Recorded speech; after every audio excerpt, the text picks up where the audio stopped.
Dimohon Bapak Presiden tetap berada di atas panggung untuk memberikan kata sambutan.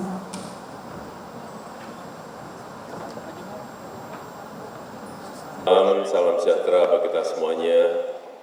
Shalom, Om Swastiastu, Namo Buddhaya, PHRI beserta seluruh jajaran pengurus wilayah serta daerah. Yang saya hormati, saya ingin menjawab apa yang menjadi statement Mendagri dulu. Statementnya Mendagri.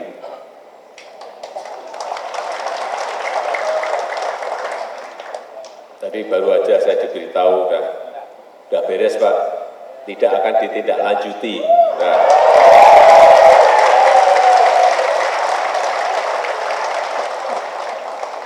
baru aja ini tadi, coba langsung Mendagri langsung jawabnya tidak ditindaklanjuti.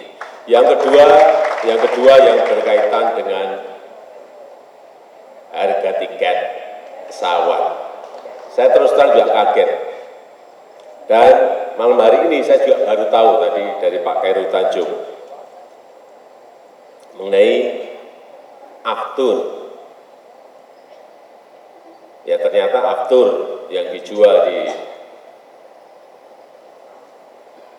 Soekarno-Hatta itu dimonopoli oleh Pertamina sendiri. Sehingga ini nanti besok pagi saya akan undang Dirut Pertamina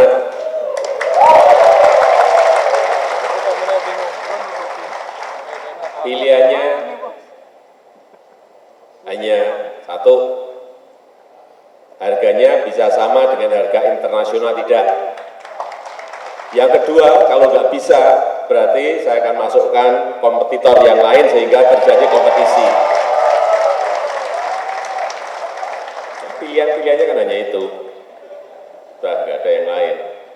Karena memang ini sangat mengganggu sekali. Saya ini memang kemarin melihat banyak keluhan itu, tapi saya belum ini apa kok tahu-tahu kok naik dan naiknya setinggi itu. Saya belum sempat memanggil, tadi sudah disampaikan dulu oleh Pak Aryadi. Sebetulnya lucu juga dapat penghargaan, penghargaan Bapak Pariwisata, tapi harga tiketnya naik. Kemudian ada menteri yang menyampaikan masalah rapat di hotel. Tapi yang jelas itu bukan presidennya.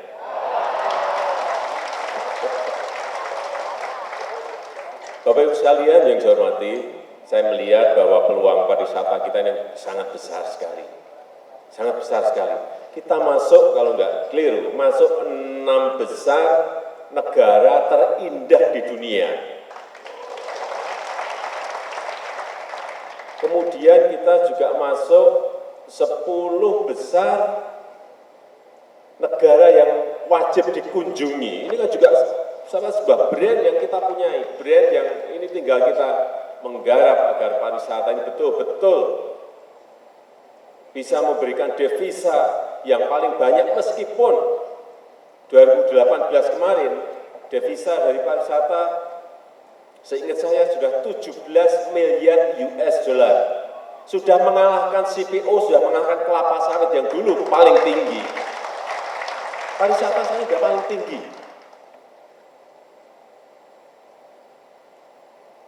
Sehingga kalau tadi disampaikan masalah anggaran kita berikan kenaikan, saya pernah menyampaikan kepada Menteri Pariwisata, sebetulnya butuhnya berapa sih?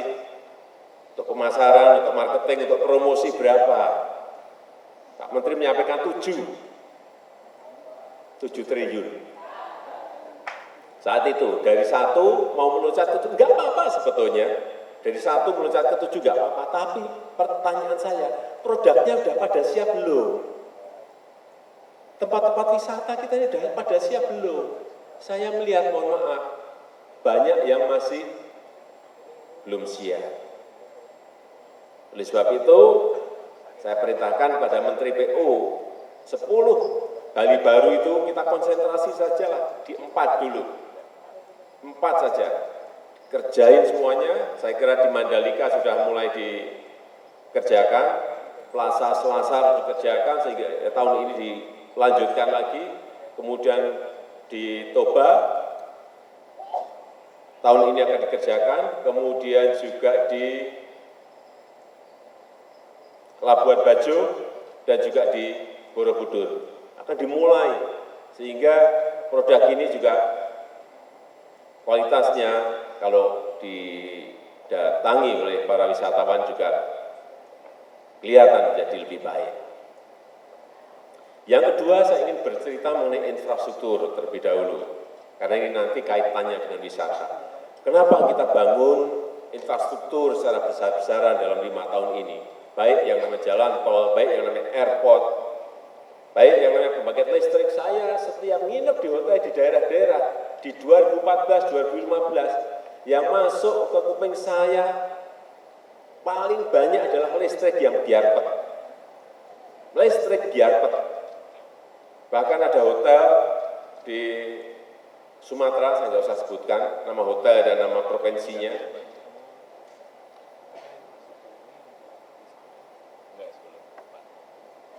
Setengah hari hidup, setengah hari mati. Bagaimana bisa berkembang hotel itu? Tapi di 2018 kemarin, provinsi-provinsi, kabupaten dan kota yang dulunya merah, biarpet, sekarang sudah hijau semuanya. Sudah hijau semuanya. Bahkan listrik kita ini sekarang sudah melimpah. Dulu target kita 35.000 megawatt, agak kita rem karena memang pertumbuhan ekonomi tidak sesuai yang kita hitung dan kita inginkan.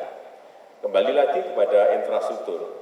Jadi memang kita dalam 5 tahun ini konsentrasi di infrastruktur, baik jalan tol, baik pembangkit listrik, baik pembangunan airport dan mau perpanjang runway, memperbaiki terminal, memperbesar terminal, dan membangun pelabuhan. Apa yang kita inginkan dari pembangunan-pembangunan ini?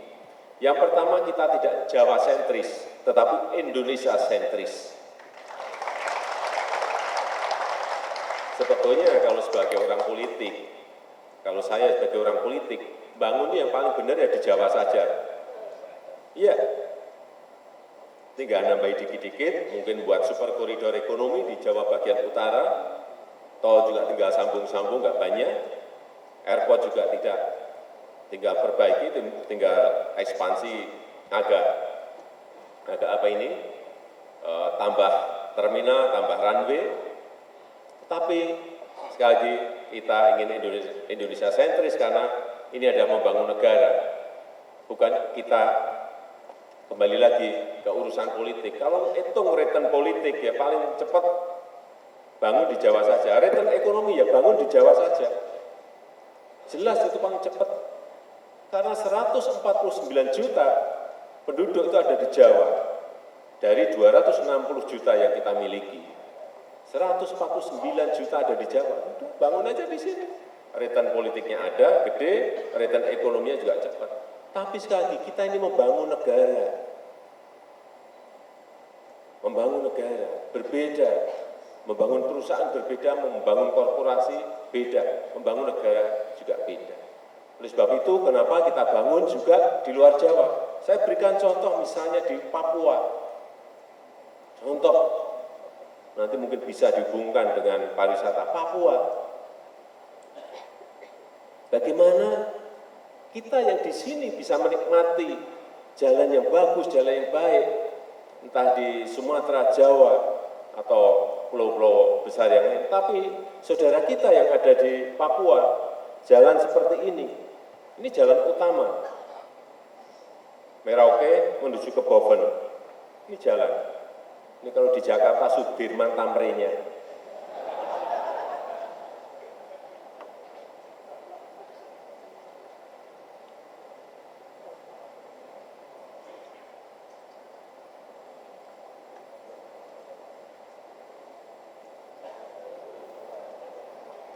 Bagaimana kita berbicara masalah biaya transportasi, berbicara masalah biaya biaya logistik atau berbicara mengenai mengembangkan pariwisata di Papua kalau jalannya seperti ini. 140 kilo ditempuh dalam 3 hari. 140 kilo kadang-kadang ditempuh 2 hari, 3 hari. Nggak jelas. Harus memasak di jalan.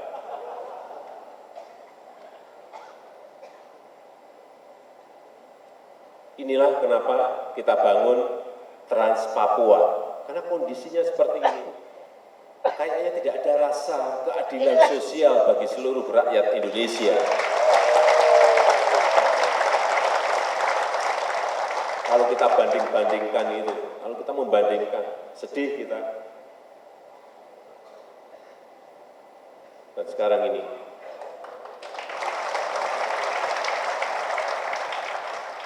saya sudah coba sendiri, yang di Pegunungan Tengah saya naik motor, yang di Merauke sampai ke Suta, ke Boven, saya naik mobil. Yang kedua, saya ingin bercerita lagi masalah keadilan sosial bagi seluruh rakyat Indonesia. Papua lagi.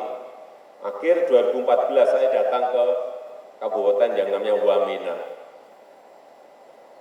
Saya sudah 4 kali datang ke sana.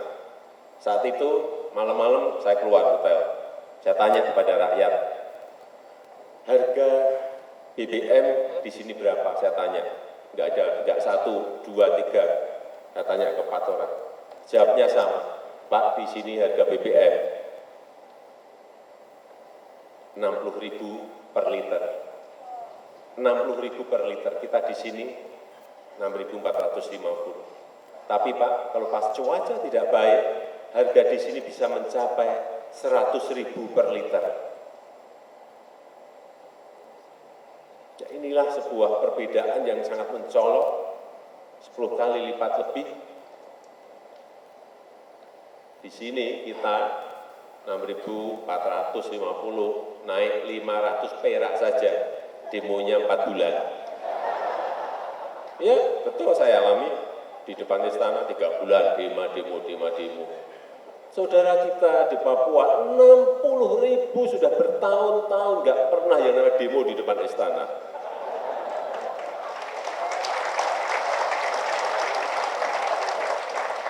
Inilah yang saya perintahkan di 2015 saat itu, saya beri waktu 1 tahun untuk bisa menyamakan harga di Papua sama dengan harga yang ada di Jawa. Tapi baru berhasil setelah hampir 2 tahun, baru bisa sama. Ternyata nggak mudah juga. Nggak mudah. Kuncinya beli pesawat khusus untuk BBM. Tapi yang jelas bahwa inilah yang sering saya sampaikan di mana-mana, keadilan sosial bagi seluruh rakyat Indonesia. Artinya kalau BBM di sini 6.450, di sana harusnya juga 6.450. Kalau beda sedikit nggak apa-apa, tapi kalau sampai di sini 6.450, di sana 60.000, betul-betul tidak ada keadilan sosial bagi seluruh rakyat Indonesia. Yang ketiga, kita ingin setelah airport terbangun, kita ingin setelah jalan tol terhubung Surabaya, Jakarta, Semarang, Surabaya sudah sambung. Dan nanti tahun depan, insya Allah sudah akan sambung sampai di Banyuwangi. Jadi dari Merak sampai ke Banyuwangi akan sambung tahun depan. Kita harapkan juga tol ini saya sudah sampaikan kepada Bupati, Wali Kota, Gubernur. Tolong tol ini disambungkan dengan kawasan-kawasan wisata yang ada di daerah Bapak Ibu sekalian. Kalau tidak sanggup membangun konektivitas itu, tolong sampaikan kepada Pak Menteri PU agar yang membangun pemerintah pusat. Tapi jangan semuanya dong diberikan kepada pusat. Ada kewajiban-kewajiban daerah yang juga harus membangun konektivitas setelah jalan tolnya ini kita selesaikan. Sambungkan dengan kawasan-kawasan wisata yang ada. Ini akan betul-betul akan menggerakkan ekonomi pariwisata kita akan jauh lebih cepat. Kita ini sekarang dengan angka tadi yang disampaikan oleh Pak Haryadi, pertumbuhan growth-nya berapa? 22%. Sebuah growth yang betul-betul hampir 3 kali lipat dari pertumbuhan pariwisata dunia yang hanya 6 atau 7%. Kita 22%. Ini perlu terus ditindaklanjuti secara paralel dengan menyiapkan infrastruktur, dengan memperbaiki kawasan-kawasan wisata, sehingga sekali lagi kami ingin mendapatkan masukan-masukan sebanyak-banyaknya nanti lewat Pak Arief Yahya, agar tempat-tempat mana yang diprioritaskan, infrastruktur apa yang harus dikerjakan, ini benar tepat sasaran. Artinya yang dibangun infrastruktur itu betul-betul ada manfaatnya. Saya berikan contoh tadi, Pak Aryati sampaikan Silangit. Silangit saya datang pertama kali ke sana pakai pesawat, terminalnya kayak kelurahan. Ya benar kayak kelurahan. Yang terbang ke sana sama sekali nggak ada. Saat itu saya suruh perbaiki, oke perbaiki runway-nya, perpanjang runway-nya, terminalnya diperbaiki. Lampung perintah ke Garuda. Dijawab, ada yang dari Garuda enggak? Enggak ada.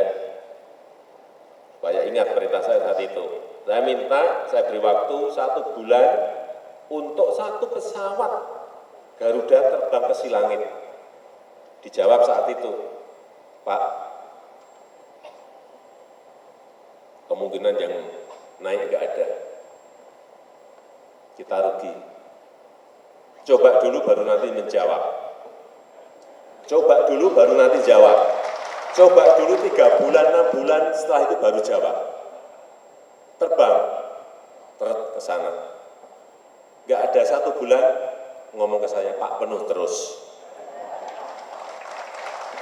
Begitu 6 bulan, sekarang sudah ada 5 flight ke Silangit.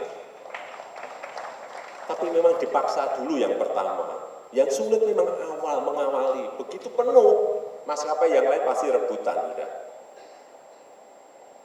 Begitu juga di tempat-tempat yang lain. Saya mulai apa? Ini harus dipaksa, ini harus dipaksa, ini harus dipaksa. Ya kalau memang merugi betul, nggak ada yang naik, ya sudah stop, silahkan, nggak apa-apa. Ini urusan bisnis kan, nggak mungkin saya menyuruh Garuda untuk rugi terus juga nggak mungkin. Tapi kalau nggak dipaksa seperti itu, kita nggak tahu apakah ada passenger-nya atau tidak, nggak ngerti kita.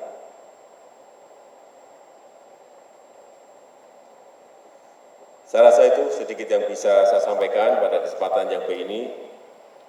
Terakhir, saya ingin mengucapkan selamat ulang tahun yang ke-50 untuk Perhimpunan Hotel dan Restoran Indonesia PHRI. Semoga kita terus bisa bekerja sama dengan pemerintah sehingga masukan-masukan seperti tadi yang disampaikan oleh Bapak Ketua Umum ini bisa menjadi koreksi, menjadi arah kebijakan kita bersama-sama untuk memperbaiki pariwisata Indonesia. Kita tutup, terima kasih. Wassalamualaikum warahmatullahi wabarakatuh.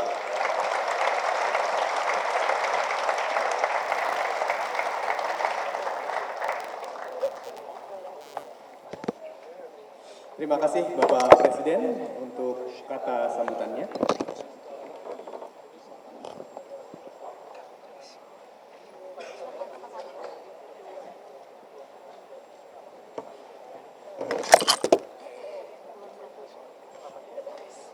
Baik, Bapak dan Ibu, selanjutnya kita masuk kepada